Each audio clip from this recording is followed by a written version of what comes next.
आशुतोष जी, आज मेरे हिंदुस्तान की पिक्चर ये है कि तमाम राजनीतिक दल अपनी अपनी विचारधारा से अलग हटकर, अपने अपने राजनीतिक जो मामले हैं उनसे अलग हटकर आज सब विदेश की धरती पर जा रहे हैं भारत का स्टैंड रखने के लिए, बताने के लिए कि भारत ने ऑपरेशन सिंदूर कैसे किया, ये बताने के लिए कि पाकिस्तान का असली चेहरा क्या है। इस पर दिक्कत क्यों है, इस डेलीगेशन पर इतने सवाल क्यों हैं आशुतोष जी? नहीं प्राची जी, देखिए गवर्नमेंट ऑफ इंडिया का ये जो मूव है एक स्मार्ट मूव है, इसमें कोई दो राय नहीं, ये होना भी चाहिए। लेकिन सवाल इसलिए होते हैं कि कई सवाल जो अनसुलझे हैं ऑपरेशन सिंदूर के बाद में, और जब विपक्ष ने पहले दिन से कहा कि जिस दिन आप ऑपरेशन सिंदूर कर रहे हैं या रिटेलिएशन कर रहे हैं तो विपक्ष की एक एक पार्टी, चाहे वो सत्ता में हो चाहे सत्ता में ना हो, वो आपके साथ है। इसका मतलब पूरा अपोजिशन गवर्नमेंट के साथ में खड़ा था। फिर अचानक जब एक दिन सीज फायर की बात होती है तो सवालों की लड़ी लगती है। अब सवाल विपक्ष भारत सरकार से ही पूछेगा ना, क्योंकि मैंने सारी ताकत आपको दी थी, हम पाकिस्तान या चाइना से नहीं पूछने जाएंगे। और उसी सबक के लिए ये बोला गया था एक विशेष सत्र अगर बुला लीजिए तो ये सवाल कम से कम हमको तो क्लियर हो जाए। अभी क्या हो रहा है, ये जो डेलीगेशन मिल रहा है उसमें आपको एक बताया जा रहा है, आपको ये बोलना है। क्या आपको लगता है कोई भी पार्लियामेंटेरियन जो विविधता दिखाई जा रही है वो उस जो लिख के दिया गया उसके अलावा कुछ बोल सकता है? और बोलना भी नहीं चाहिए क्योंकि देश की बात है, लेकिन कम से कम उसके अंदर तो पिक्चर क्लियर हो, उसके अंदर तो बातें क्लियर हो। जैसे हम लोगों ने कई ग्रुप्स बनाए हैं, ब्रिक्स में Brazil, Russia, India, China, south Africa है।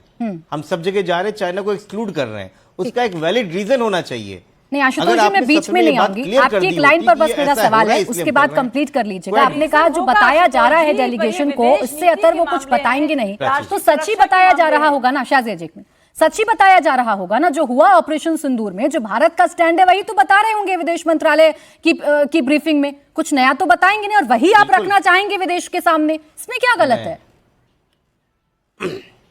बिल्कुल नहीं प्राची जी, मैं उससे नहीं है। हाँ। जो मेंबर्स बन रहे हैं, जो डेलीगेशन बन रहे हैं, उस वहां की मीडिया क्रॉस क्वेश्चनिंग करेगी। आप ये क्यों सोचते हैं कि आप बोल के चले आएंगे हिंदुस्तान की तरीके से मोनोफेजिक डायलॉग नहीं होगा? वो पूछेंगे चाइना को क्यों एक्सक्लूड कर रहे हैं, तो आप क्या जवाब देंगे? क्योंकि आपके साथ ब्रिक्स में है, आपके यहाँ एससीओ में है, आप क्वाड में ऑस्ट्रेलिया को छोड़ रहे हैं, क्यों छोड़ रहे हैं? आप साथ के कई देशों को, कॉमनवेल्थ नेशन के 153 देशों में, खाली आप यूनाइटेड किंगडम में, देखिए ये कई ऐसे सवाल हैं जो अनसुलझे हैं। और मुझे लगता है कि अगर विशेष सत्र बुलाया जाता और एक बार प्रधानमंत्री खड़े होकर उस बात को क्लियर कर देते या हिंदुस्तान या जो डेलीगेशन भेजा जा रहा है उसकी तैयारियों पर यकीन नहीं है, अगर क्रॉस क्वेश्चन वहां की मीडिया भी करेगी तो यकीन तो रखना पड़ेगा ना आपको हिंदुस्तान पर कि वो जवाब देंगे। अभी तक सारे सवालों के जवाब तो दिए ही गए, हमारी सेना ने दिए। प्राची जी मेरी बात, हाँ बोले सर, बोले। प्राची जी मेरी बात को सुनिए ना। हाँ बोले ना सर। अगर जो 33 लोगों के ग्रुप बने हुए हैं उनके साथ पूरे देश की पूरी विपक्षी पार्टियों को अपने साथ में ले लेते और ये चुनते कि हम भैया ये करने जा रहे हैं, हम इस तरीके से करेंगे और आप लोग अपने मेंबर्स दीजिए, हम उनको ट्रेन करेंगे। लेकिन यहां दूसरी कहानी चल रही है।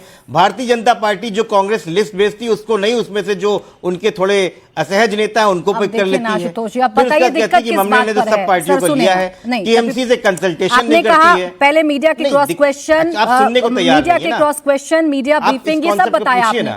नहीं, मुझे बताइए दिक्कत क्या है? पार्टियों से पूछकर डेलीगेशन के नेता नहीं चुने गए, ये दिक्कत है। मेन दिक्कत मैं एड्रेस करवाऊंगी ना, शाहजेब जी से भी, सत्यप्रकाश जी भी हैं, सरकार का पक्ष रखेंगे।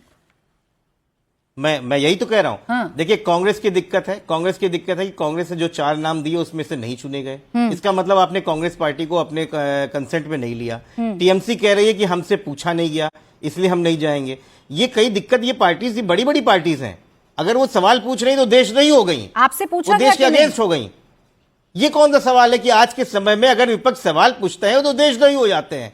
हम पूछते हैं कि भाई क्या हो गया है, क्यों सीज फायर हुआ, हम देशद्रोही हो गए। वो राहुल गांधी पूछते हैं कि हमारे एयरक्राफ्ट को क्या हुआ, वो देशद्रोही हो गए। और ऐसे नहीं चलता है देश, जो आप लोगों ने परिपाटी बनाई है, कोई देशद्रोही नहीं बताएगा। सुनिए, सवाल तब खड़े होते हैं आशुतोष जी जब सेना की ब्रीफिंग होती है।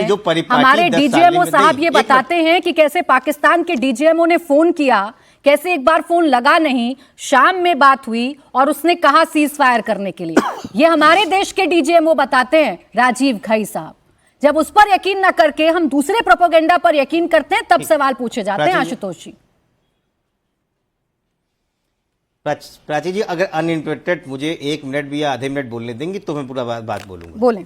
सवाल तब भी उठते हैं जब इस दो देशों में जब लड़ाई चल रही हो, वॉर चल रही हो, तो यूनाइटेड स्टेट ऑफ अमेरिका के प्रेसिडेंट कहता है कि हमने वॉर रुकवाई है, 5 बजे वॉर रुक जाएगी और हमारी तरफ से कोई बात नहीं आती। सवाल उठते हैं, क्यों नहीं उठेंगे? सवाल तब भी उठते हैं जब इसका जो है खुल के खंडन नहीं किया जाता है।